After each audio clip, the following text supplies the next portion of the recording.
Presumiendo México Televisión. Derechos reservados 2019. Presumiendo México Televisión presenta.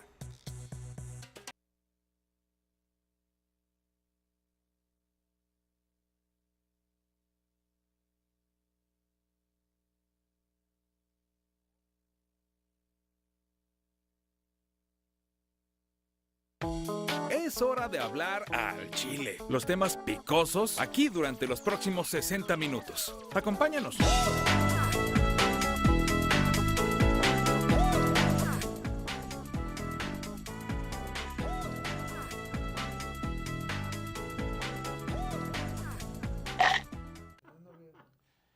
¿Cómo están? Muy buenas noches. Bienvenidos a una edición más de Al Chile Aguascalientes TV. Hoy con un tema muy particular. Nos acompaña para analizar el tema de la designación del auditor mayor del órgano superior de fiscalización, Rubén Díaz López, quien es además candidato. Muy buenas noches a todos. Gracias Por la Rubén. invitación, Gil. Gracias por estar aquí. También nos acompaña don Guadalupe López Ramírez, expresidente del Comité de Participación Ciudadana del Sistema Estatal Anticorrupción, quien renunció al cargo porque observó que el Comité de Selección del Comité de Participación Ciudadana del Sistema Anticorrupción seleccionó a otros 4 integrantes sin que cumplieran con los requisitos. Don Guadalupe, bienvenido, gracias por estar aquí. Muchas gracias a todos, buenas noches. Buenas noches. Y Roberto Ahumada, contralor también, pero quien conoce de pie a pa los tentáculos del órgano superior de fiscalización. Robert, bienvenido. Gilberto, muchísimas gracias, muy buenas noches a todo tu auditorio, a todas las personas que siguen este interesante programa y también a los ponentes que hoy estamos a bien De en lujo, esta mesa. ponentes de lujo para Es usted. correcto. ¿Quiénes participan? Empezamos, si les parece.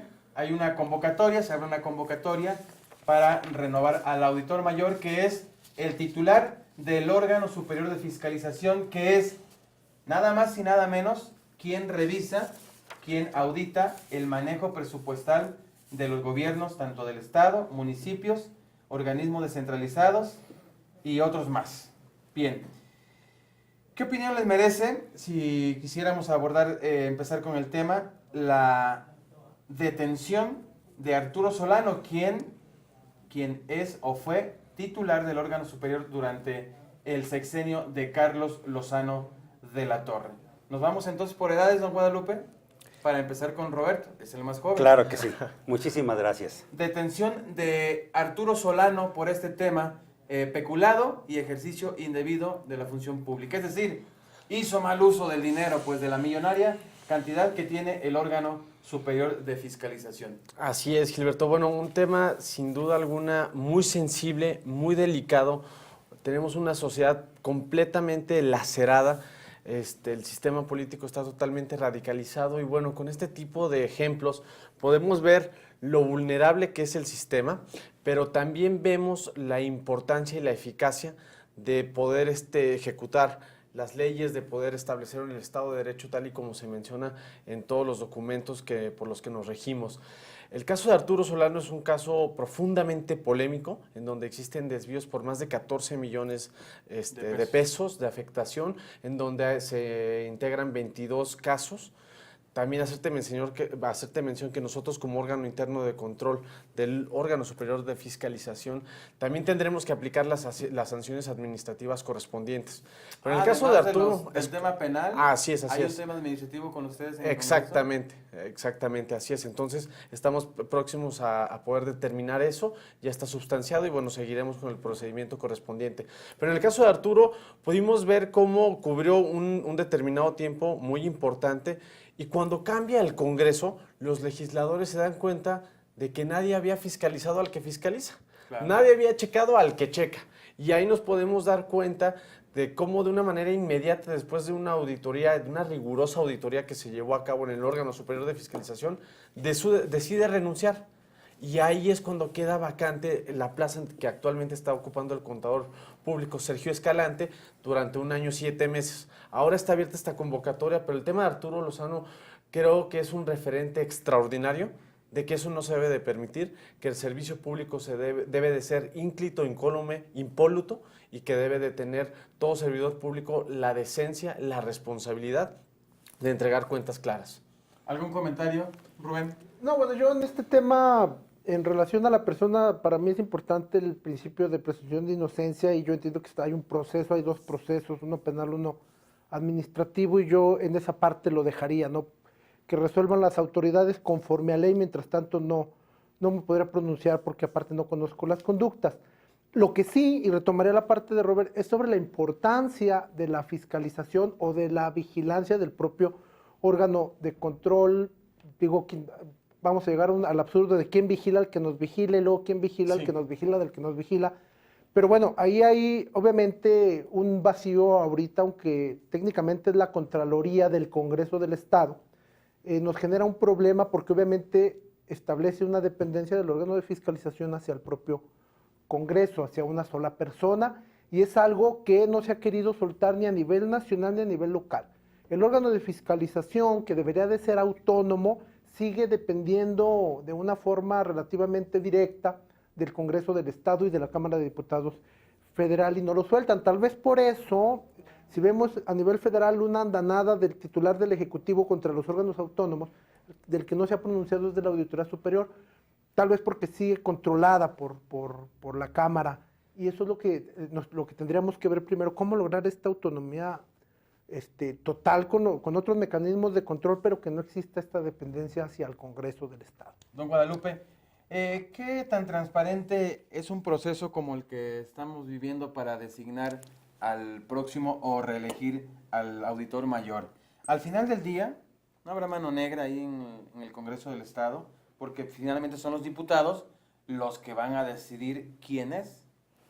Bien, primeramente yo quisiera abonar un poco al tema anterior para manifestar que existe una ley de fiscalización del 2011, que es la actualmente vigente, no está emparejada todavía con la legislación federal, y en aquella legislación del 2011 se contemplaba una unidad de evaluación y control, que era la encargada del contrapeso hacia las actividades propias precisamente del órgano superior. Era donde se podían poner denuncias, según decía el artículo 114 a 121. Sin embargo, esa unidad de evaluación y control que en las prácticas internacionales, las buenas prácticas internacionales, siguiendo el esquema que maneja el doctor de quién cuida a quién, claro, y que también lo ha manifestado nuestro compañero, precisamente era para que midiera la calidad de la actividad que estaba desarrollando el órgano superior. Sin embargo, esa unidad nunca se llevó a cabo. Nunca se designó. Su nombramiento debería de haber sido hecho por el propio Congreso y con los mismos requisitos que se requerían para ser auditor, se requería el del titular de esa unidad. Tan es así que en el 2015, en marzo del 2015, se elimina justamente, se derogan esos artículos del 115 al 121 y el 114 nada más se dice, oye, pues va a ser una unidad que va a estar al pendiente, pero no dice absolutamente nada. Entonces, esto en su momento, el Comité Ciudadano Anticorrupción al cual pertenezco, le hizo la observación a Juan Guillermo Alanís y se le pidió que retomara nuevamente esta circunstancia para darle la calidad de la revisión que merece la fiscalización. Pero no se ha hecho absolutamente nada. Y ya por lo que respecta a la convocatoria, rápidamente, podría decirse que en términos generales la convocatoria cumple con todos los requisitos constitucionales del artículo 27. Sin embargo, a mí me llama la atención que sigue habiendo un aspecto muy interesante. En la fracción quinta dice que los aspirantes deben de contar con experiencia de 5 años en 3 áreas. No, en esta o en esta o en esta, no. Es conjuntiva. ¿En qué áreas? 3 áreas muy específicas. Dice control, auditoría financiera y de responsabilidades. O sea, que todos los aspirantes no solamente tienen que saber de control, sino también tienen que hacer actividades financieras, auditorías financieras y en su caso saber de responsabilidades administrativas. Pero no le impone la convocatoria más que el hecho de decir, oye, para efectos de la fracción quinta de la cláusula primera, dime bajo protesta de decir verdad que cuentas con esa experiencia. No. Entonces aquí estamos en el juego de la mentirosa. Ustedes han ido a algunos lugares donde se juega con unos dados, se meten en una buchaca y entonces se toma y dice, ¿crees que tengo un par de ases adentro? Y se cierra. El que la juega la toma y dice, pues sí, pásamelo, y se obliga a que definitivamente tire una cantidad mayor de dado. La realidad es de que en este sentido, así va el juego de la mentirosa hasta que alguien dice, no te creo. ¿Qué tan transparente resulta ser este proceso? Bueno, hasta el momento no ha sido transparente porque no ha habido al menos no se han publicado o no se ha hecho público los intríngulis del proceso.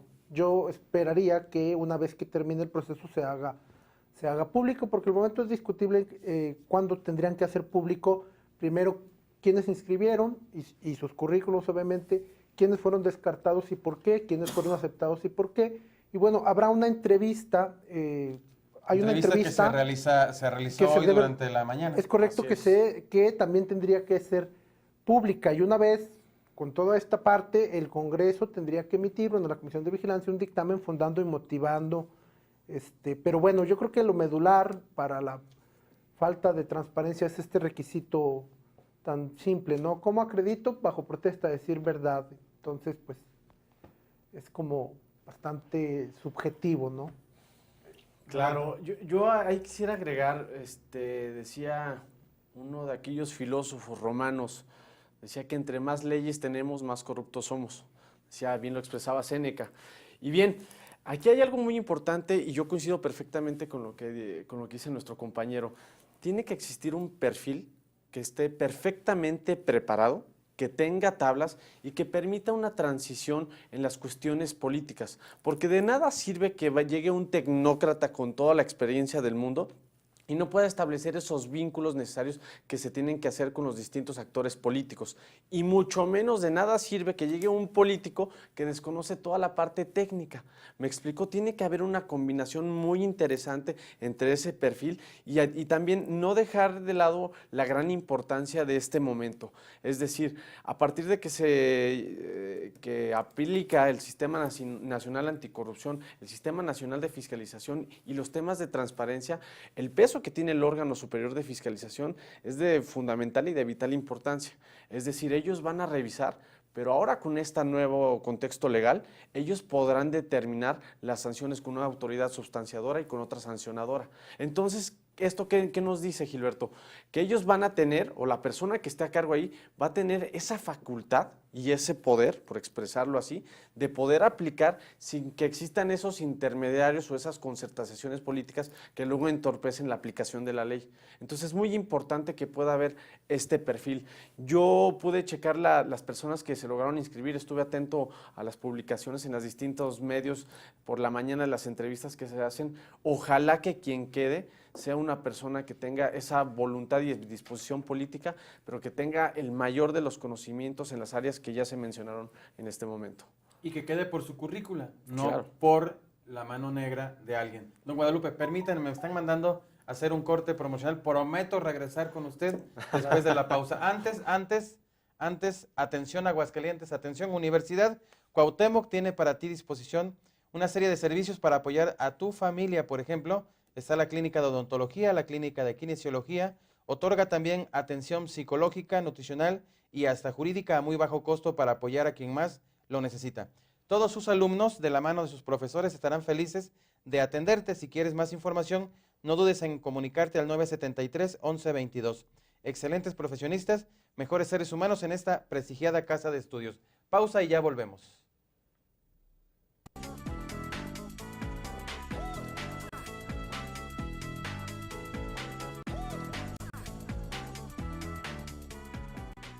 Tu aportación te beneficia y se refleja en un estado moderno y en constante crecimiento. Realiza el pago de tu control vehicular de enero a marzo y obtén un 10% de descuento en cajeros CAS en www.aguascalientes.gov.mx y en bancos participantes. Tu aportación te beneficia. Caminamos contigo al 100. Gobierno del Estado.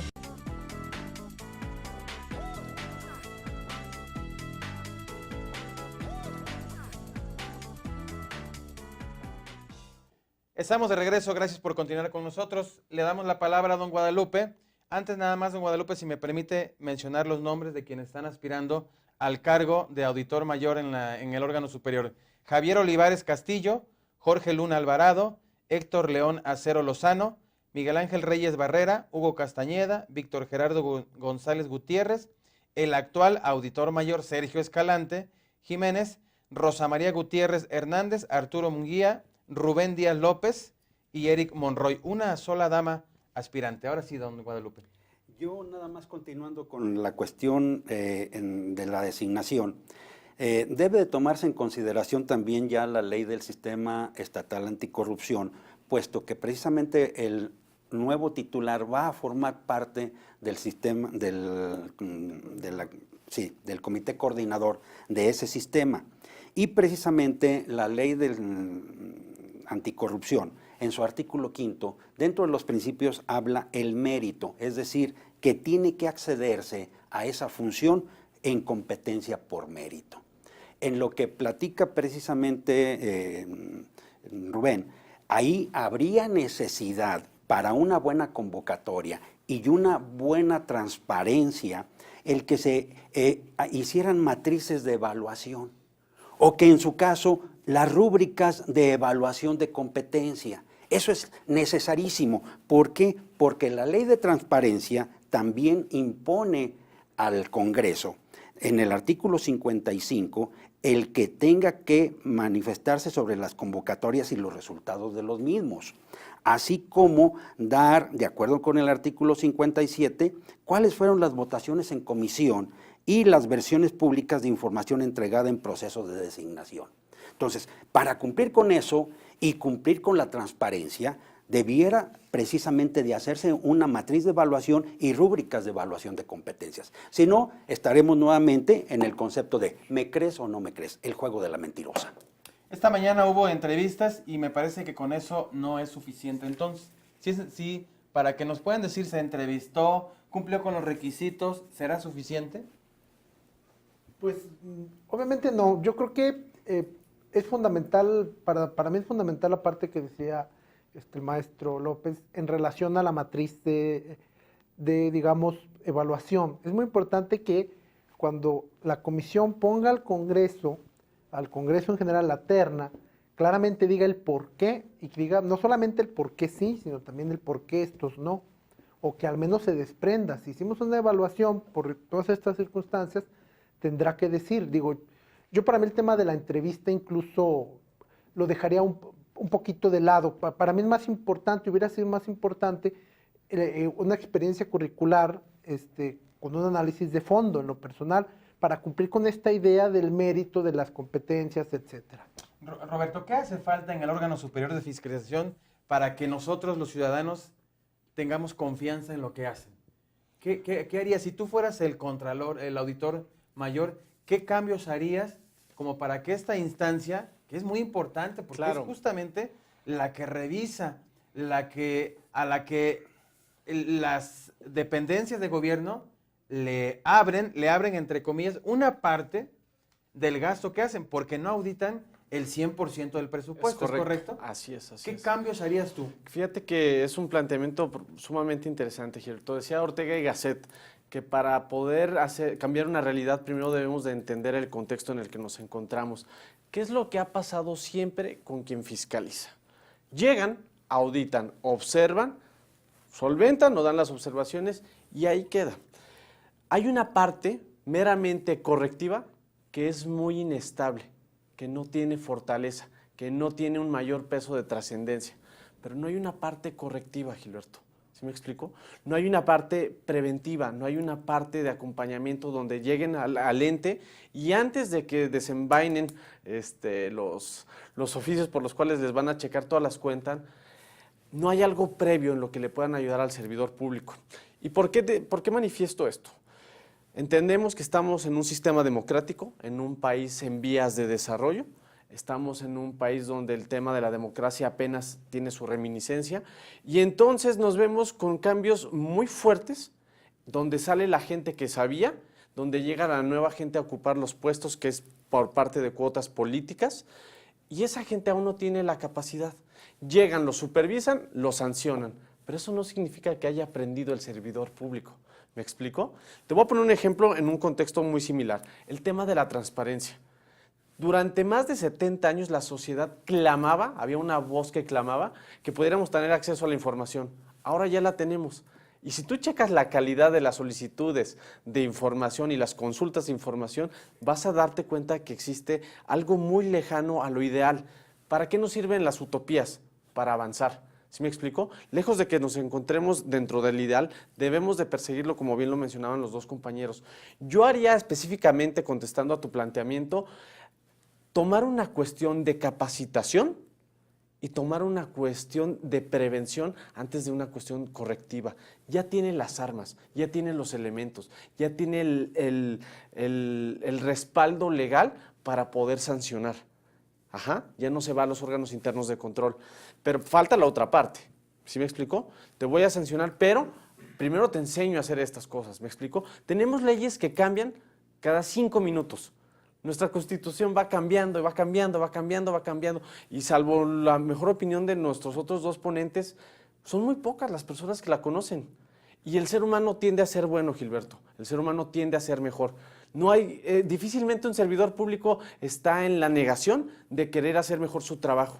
Nada más hay que darle las herramientas para que las pueda hacer mejor. Hay que capacitarlos, hay que adiestrarlos. Tienen que atender a un código de conducta moral y ético. Si tú vas al órgano superior de fiscalización y les preguntas cuál es su código de ética, absolutamente nadie te lo va a saber decir. Porque están más enfocados en la importancia que tiene la redacción de un oficio que en una cuestión moral, que es ahí donde ves que es más importante. ¿Me explico? Eso es lo que yo haría.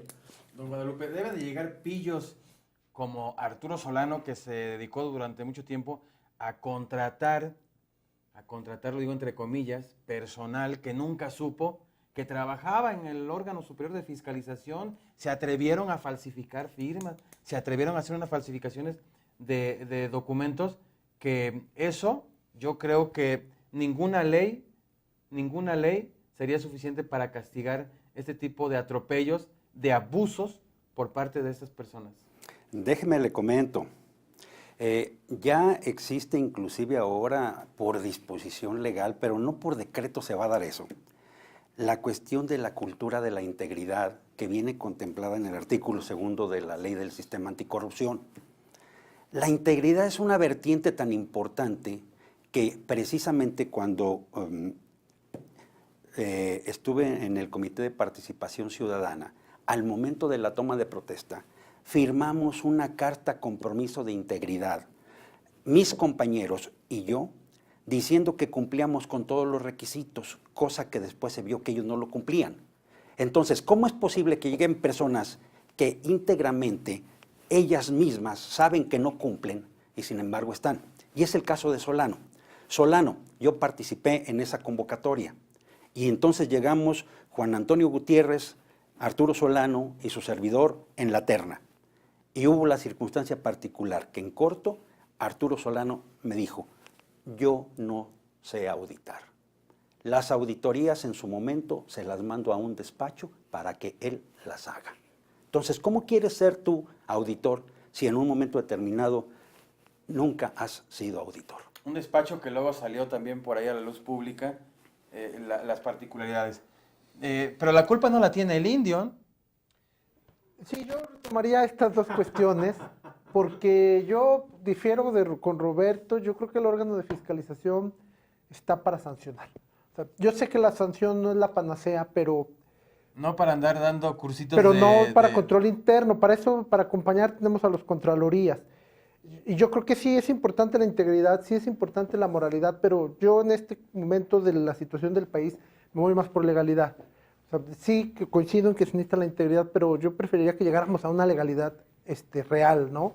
Que se cumpliera con los requisitos de ley. Y en esta medida yo creo que el órgano debe de sancionar, porque muchas de sus observaciones del órgano de fiscalización, para nadie es un secreto, van justamente al control interno. Y el control interno no es más que decir, mira, hazlo mejor así, oye, te recomiendo, oye, te pido este acompañamiento. Que es más o menos lo que... Pero no hay Roberto. sanciones. Y ahora, hay algo extraño en lo que pasa en todo el país.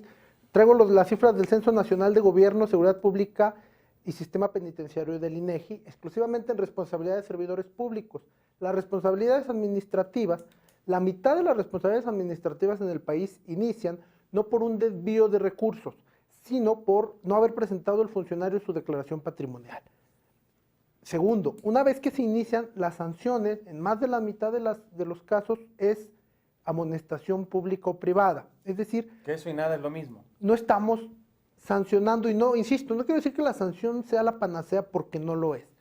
Pero si nosotros tenemos un índice de corrupción alto y por el contrario tenemos un índice de sanción bajo, quiere decir que algo no está funcionando. Entonces, esa al menos es mi postura. Leyes hay, don Guadalupe. Sí. Leyes para aplicarlas hay. Pero el Estado de Derecho no se respeta. Es correcto. Entonces, en ese sentido, la realidad es de que existen muchas leyes y más leyes, pero justamente los encargados de aplicar esas leyes, como en el caso de esta convocatoria, se van más en cierta medida por llenar el expediente que en un momento determinado por hacer un análisis más profundo que garantice a la ciudadanía el acceso de las personas que tienen precisamente toda la ciudadanía en condiciones generales de igualdad el acceder a las funciones públicas de su país. Ese es un derecho humano. Todos, cualesquiera, desde ese punto de vista, pero en igualdad de circunstancias. Y entonces evitar justamente las cuotas o cuates de que hablaba nuestro compañero, precisamente, ¿por qué? Porque se da circunstancias donde inclusive muchos de los que se inscriben, el día de mañana usted los va a ver dentro del órgano superior de fiscalización en alguna de las direcciones. ¿Por qué? Porque son empujados por los partidos políticos y aunque no quedes, después entras ahí para que estés al pendiente y me estés retroalimentando de información que me interese del movimiento interno del órgano. Pocos son los ciudadanos que se interesan verdaderamente por ese tipo de convocatorias, porque varios se inscriben, pero más de uno, pues como dice, ya va palomeado, ya va por lo menos con una gran ventaja de que algún diputado le dijo o algún servidor público de buen nivel le dijo inscríbete, y porque podemos ver si sí o si no.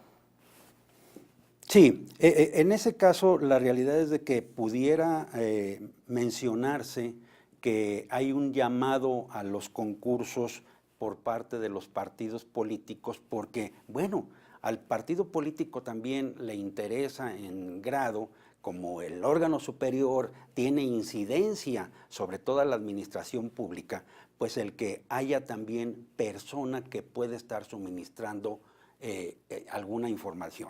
El hecho de la lealtad es de dos vías, es decir, yo te doy, pero tú también me tienes que dar. Y entonces existen personas que tienen ciertas capacidades y habilidades que las tienen que explotar y en esas áreas son muy susceptibles de decir, tú conoces de esto, mira, vas para allá y retroaliméntame. Inclusive desde la Comisión de Vigilancia, que ahorita inclusive esta convocatoria debiera de haberse sacado en conjunto con la de Transparencia y Anticorrupción, porque el órgano superior de fiscalización va a formar parte del sistema anticorrupción. Entonces no solamente la Comisión de Vigilancia debiera estar también conjuntamente y abonando mejor a la transparencia y a la anticorrupción cuando va a ser un puntal muy grande el titular del órgano de fiscalización.